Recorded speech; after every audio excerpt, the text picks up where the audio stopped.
Hello, welcome to Talking Flutes. And my guest today is Jean-Paul Wright via Zoom. Hello, Jean-Paul. Hello, Claire. And how are you this fine day? I'm very, very well. I thought we would continue a little bit from where we left off from our New Year's podcast, which was musings or sound bites to help us create inspiration, ideas, and maybe goals for 2023. That's a good idea. Musings, noodlings, doodlings, boodlings, woodlings, all the oodlings, eh? Yeah. So I was thinking, I thought up a sort of a list of headings for things that I might want to do for a start of the new year, or to plan ahead maybe. So for example, learn to shape your sound, warming up, getting back into practice. Why play scales? That's a good one. Influence of teachers. Should we set goals at all? But we did do that a little bit in the last pod. Do we need teachers? Do we need lessons? Yeah, can I start with, there's one I'd love to start with, Claire. What's that? Warming up. Warming up. Warming up. Why can't you just get the old hooter out and just honk it? Well, yes, you can. I mean, you can. I would think that if you've got a long practice session ahead of you, you've got to have a little bit of time where you warm up in order to last the time. If you've just got a short amount of time, of course, put your flute together and just play. We talked in the last podcast, play for fun, play for joy. You could do that all the time, of course. But if you want to get the best out of your practice, then warming up really will help you. And it's very similar to sports people that, you know, if you're an athlete and you run the 100 meters, you don't just go and run the 100 meters. You warm up, you do stretching exercises, you do little jogs. And between running, you might go to the gym and do weights and various exercises. But before you run the 100 meters, you've got to be very careful that you don't do damage, so you warm up. But we only have lips. That's all we have is our lips and our throat's always well, there. No, I disagree. You've got your whole body, because you've got the only way we produce sound on a flute is by the air. So we've got to think about breathing, how we breathe, making sure that you're using the right muscles to breathe, and and that you're able to expand your lungs and then expel the air as well. So it's a lot of the problems in flute playing stem from poor posture and poor breathing, and so it's good to go and have a little reassessment of where you are to make sure that your posture is good, to enable your breathing to be good. And that's Minnie wanting to go out now. So I'm going to put you on pause, okay. JP, while I go and let her out. 1 second. So I'm sorry about my dogs. This is the second podcast that they're trying to be part of it. What we're talking about? We're talking about warming up. So yes, posture, breathing. Good posture, good breathing equals good sound. So warming up is not just blowing a long note. Warming up is thinking about how you stand in relation if you're going to use music to your music stand, how you put your flute up if you're sitting down, not just standing up. And then thinking about the breathing. You can do breathing exercises before you pick your flute up. So there's many ways that you can warm up, and you could do something different every day. You don't have to do the same thing. We often talk about doing long notes, which can be very boring for some people, but why not just play a beautiful tune in the low register? We've talked about that before in the past. Just a very simple low register tune, make one up even better, and just have fun with it and gradually get your embouchure working. The other thing at this time of year, of course, is that it's so cold, being in the middle of winter. If your fingers are cold, they don't move. The same as if your embouchure is cold, it doesn't move properly. But a really good trick is just to run your hands under hot water for a few seconds, almost as hot as you can manage. And then you find your fingers fly all over the place. It's wonderful. So that's good. You could also have fingerless gloves to help keep your hands warm. And it's really very important to be warm when you play. So wrap up as much as you can, because you only have to have movement in your fingers and your embouchure, your ribs as well, so nothing too tight. And that should help you in the cold weather, and that helps with your warming up. Posture. It's okay. There's a lot said about posture and the right posture for flute players. And we're going to cover teachers and teaching later. But say that you're coming back to flute playing. How do you realign your body so that your posture is correct? It's very much similar whether you're sitting down or standing up, in that the flute needs to be out at an angle of about 45 degrees from the end of your flute to your right shoulder. And so you have to turn your head slightly to the left when you put your flute up, and take your flute to your head, not your head to your flute. And so there's a space between the end of your flute and your right shoulder. And if you're going to sit down, you keep that angle. And then you think about the music stand has to go in front of your face, not in front of where your feet are facing. And how about your spine? How straight? Well, we always say to be upright, but not leaning back. You need to be supported by your hips. So you think of a line going down through your shoulder, through your hips, through your ankles, and not to lock your knees, so that you keep sort of bouncy, almost sort of on your toes, to keep yourself sort of loose. So we often talk about being relaxed. It's a very important thing. Tension stops movement. So if your fingers are tense, they won't move. If your embouchure is tense, if you've got a tight embouchure, it won't be flexible. So keep nice and relaxed and try and eliminate any tension should it arise. So if you stand very upright and lock your knees, that's not a relaxed pose. Sometimes you can be more relaxed sitting down. So you could try that. Do you remember in the last podcast I spoke about my mate Dave, the piano player? How could I forget? Well, Dave also says that he has to warm up because, just like you've said, his fingers, they can't function straight away. So he has to slowly warm them up so that they all start working wibbly wobbly like flute players, but we sort of, our fingers move acrosswards, his goes downwards. So dear old Dave, if Dave has to warm up, then everybody should have to warm up. How about sound, Claire? I mean, for me, that is the most critical function of playing the flute, because I think anyone can play fast. The flute's been invented to play fast. One of the most important things I would say to people is that we should all learn to shape our sound. Now, what I mean shape, it's very similar to sports like tennis, football, golf, where the top players are able to shape their shots. So imagine tennis, you've got various ways you spin the ball, which create different effects. And that makes their playing more varied, their technique more varied, which means they're more accomplished and they win more games. So by shaping or changing the sounds we make, we add interest, variety, depth of sound. And there are so many ways to shape the sound. So by the dynamic, the vibrato, the colors you use, that's really what if there was one thing I'd say for everyone to really pay attention to this year, it's think about the shapes, because the shapes make us more interesting. You can't play expressively without shaping the sound, because playing expressively and communicating the composer's wishes is all about shape. If you see a crescendo or diminuendo, that's shaping the sound. So rather than playing in a monotone, we've got to learn to shape to create a multicolored world. So that's really what I mean by shaping the sound, but there's many, many ways you can do it. In terms of colors, and by colors, also we talked about this a lot before in the past.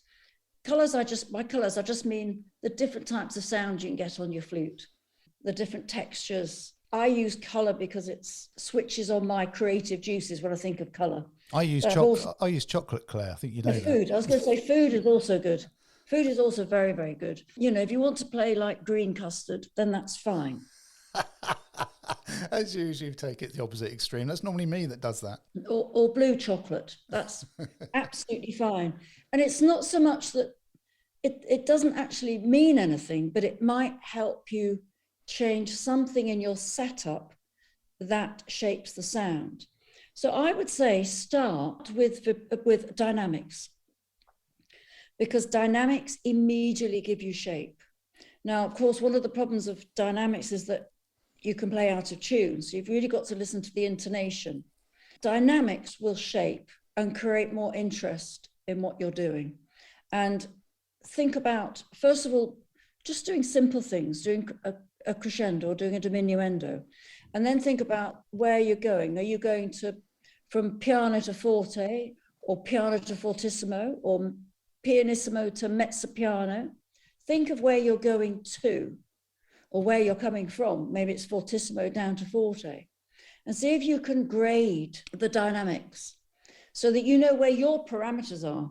Because it's no good saying play dynamics like a piano player would have dynamics, because they've got such a vast dynamic range compared to us, or a trumpet player or a piccolo player. As a flutist, we have to find where our parameters are for our dynamic range, and then make sure we use them. And sometimes you've got to say, there's a lot of negativity at the moment about a lot of very accomplished players, but they just play loud. And I would say, always save something in reserve, whether it's the biggest fortissimo you've got or the biggest pianissimo you've got.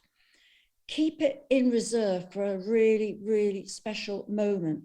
Don't give us everything all at once. You know, it should be a lovely variety of dynamics. And so save the extremes for the special moments, because then it makes more impact. I like the fact that you said, when you're shaping the sound, remember where you're coming from, because it's very easy when you're playing a piece of music to always be looking ahead and focusing ahead and almost forgetting the dynamics, the tonal colours that have been following previously.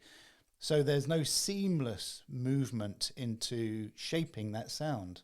Yeah, no, absolutely. I think a lot of us are guilty of just playing without thought.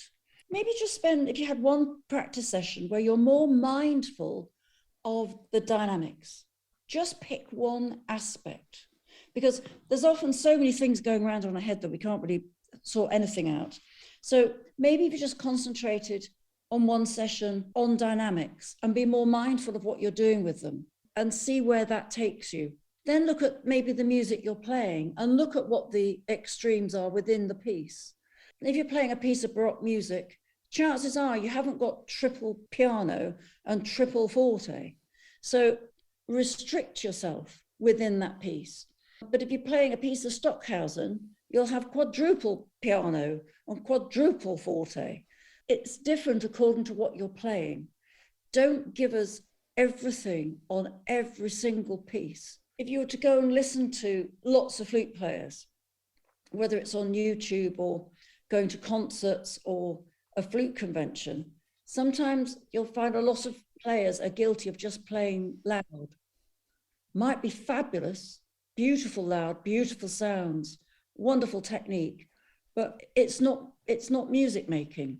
We're looking for the beauty in the sound, which means lots of variety. And it starts with dynamics. So that's one thing we can look at. Let's look at the next thing you mentioned, which is my love, scales. I've always been a scaloid. I love scales. Scales enable your fingers to move and to enable you to see passages, and your fingers almost to move through muscle memory, doesn't it? You could say that all music is built up with scales and arpeggios. They are the foundations on which our technique can grow. They also help us understand and learn all the different keys, which is hugely important, which develop our oral skills. And they then help us understand the structure of the music that we play.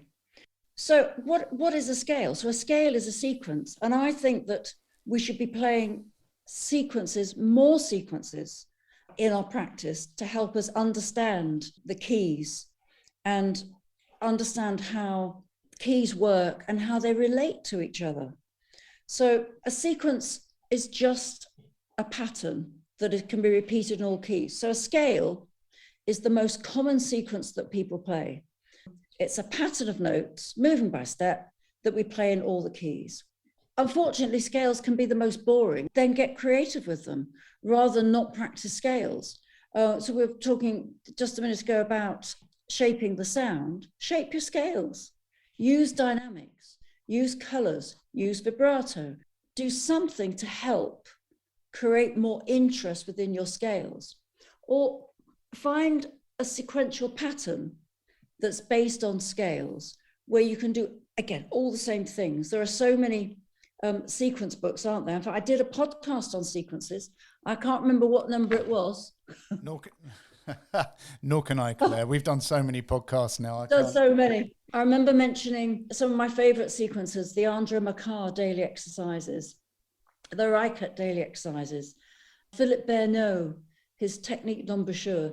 Those are some wonderful ones. And of course, Paul Edmund Davies has got a book out of sequences. I just can't remember the name of it, but look him up. If you can, go to a flute shop and have a look and see what sequence books there are. I've got one called Sequentials that we used to do for the technique exam at the Royal Academy. I don't know whether they still use it or not, but basically a sequence is something maybe that's more melodic, so it feels a little bit more interesting than just playing a normal scale. And you can play them in all registers, so in all keys, obviously, all speeds, vary the articulation, vary the rhythms, the speeds and the keys, make them sound beautiful, play them as if they are the most beautiful tunes. And that certainly goes for scales. And with any sequence, do not sacrifice the sound for speed. I can't tell you how many times when I've done the scale exams at various colleges, and you just hear someone whizzing up and down as fast as they can. The same in auditions. You say, play me a scale. And we used to say for the auditions, pick any scale you want. So generally, almost everyone would say, okay, G major. And they would play so fast and so unclear and so unrhythmic. So if you're going to play a scale, do not sacrifice the sound for speed. Create your sound, create a shape, find a color. So if you're playing a major scale, make it sound different to a minor scale and do something different with it. Make it feel like you're playing a beautiful piece of music. That's really the key. A scale is a piece of music, not just an exercise that we have to do.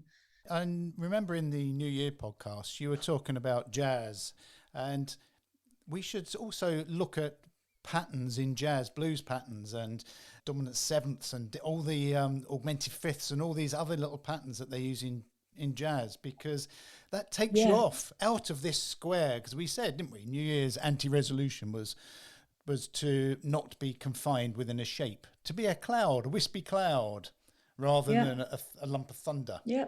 So if you think of chords, 2, 5, 7, 1, if you just played a scale based from the second note of the chord to the second note of the scale to the fifth note of the scale, going back to the tonic, and mess around with that. I used to have a book with a CD that was 2, 5, 7, 1. And you got a backing group behind you, and you just played in all different keys based on those 3 chords. It was fascinating because you don't know quite where you're going to be taken, but it makes you think in a very different way. So so root out some jazz books, go and just look at some jazz tutor books and see how interesting they make scales, because they're a lot more interesting than the classical flutist, I can tell you. Well, yeah, because if you listen to jazz, it's basically scales sort of deconstructed. Yeah. It's very rarely you go along and listen to this lyrical, beautiful aria. It's sort of, it just comes out, doesn't it? When in free jazz or when they're improvising, they have a chordal structure, but within that, it is just completely free. Yeah. We were talking also on the last podcast about improvising or have free play to bring you joy. Now, why not play, if you've got to play a scale, play it freely. So mix it up. So think of some different rhythms, different tempo within it, and we've talked about different dynamics, different colors, different vibrato, and maybe do it in stages, go up a bit, come down and go back up again. So you do sort of a gradual climbing scale. You make a pattern of your own using the scales. It doesn't have to be regimented. It doesn't have to be the same every time you play it. And it's getting the creativity within that structure that forms this lasting love with something that I really didn't like when I was younger, having to go through all the grade structures here in the UK, was the scales was the bit I really hated.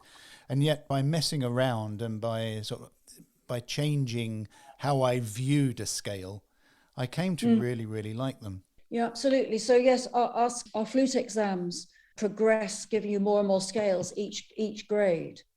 And it's not very exciting. And so not many people want to play them. Find other sequences that use scales. And the other very important thing here is that there's a lot more information these days about damage to your ears, especially from playing in the high register. And of course, if you're just playing standard scales, extended scales up to B or C or D, then you can, without knowing it, you could be damaging your ears.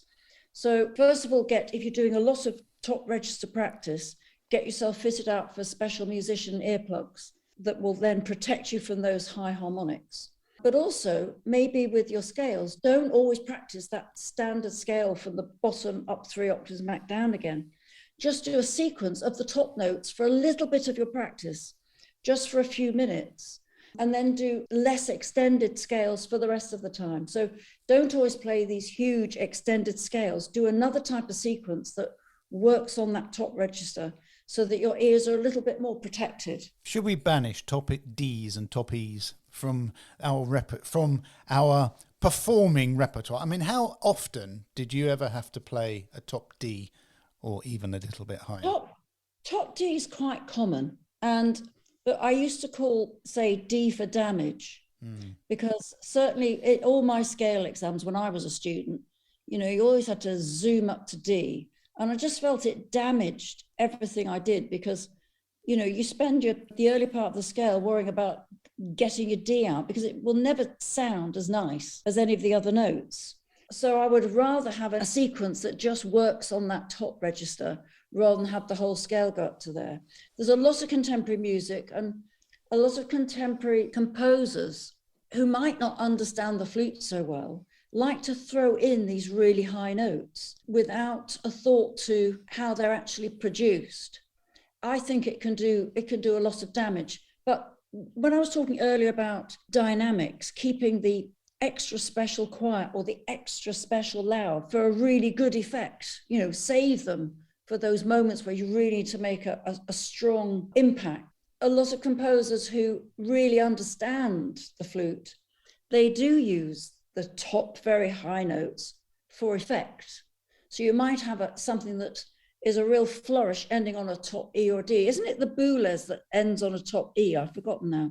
Well, top E was always sounded like a top F for me because I was so sharp. And that's the problem I have with the high notes. Yeah, but they are sharp. And if you try and get them in tune by blowing down, sometimes they don't come out. And you change your technique too much. And the strain of getting these high notes, if you're not used to it, means it damages the embouchure shape for the lower octaves, which is why I think you should separate that third octave as a separate practice so it doesn't damage your lower 2 octaves. Because you see a lot of people, they do an extended scale and you can hear in the low and the middle registers that they're worried about the top before they get there.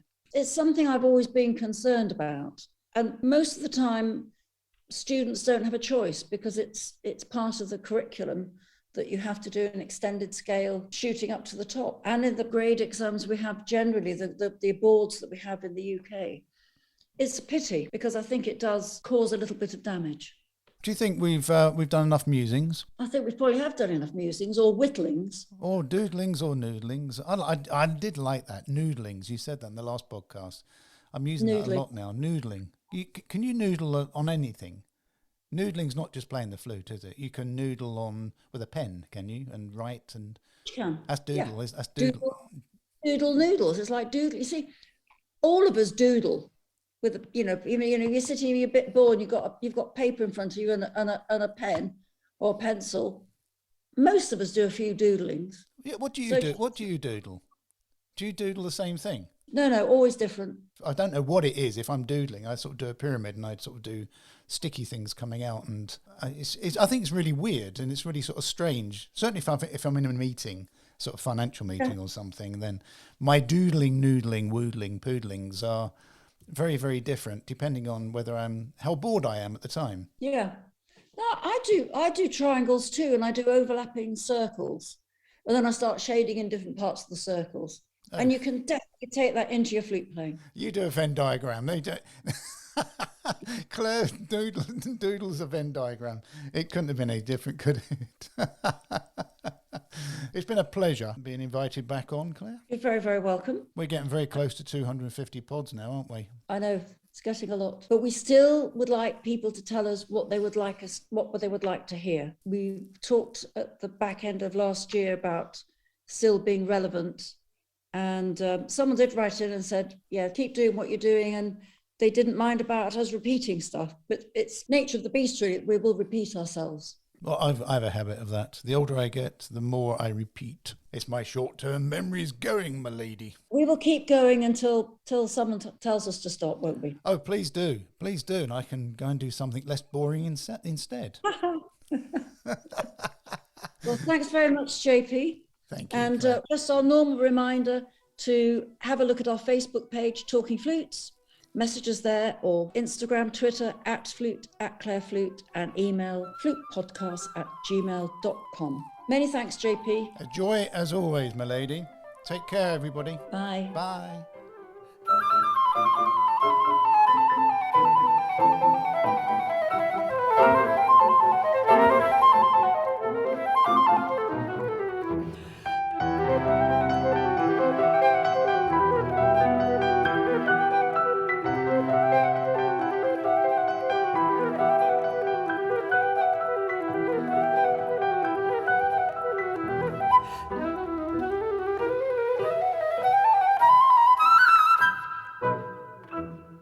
Talking Flutes and Talking Flutes Extra are podcast productions by the Trevor James Flute Company. For more information, visit trevorjamesflutes.com.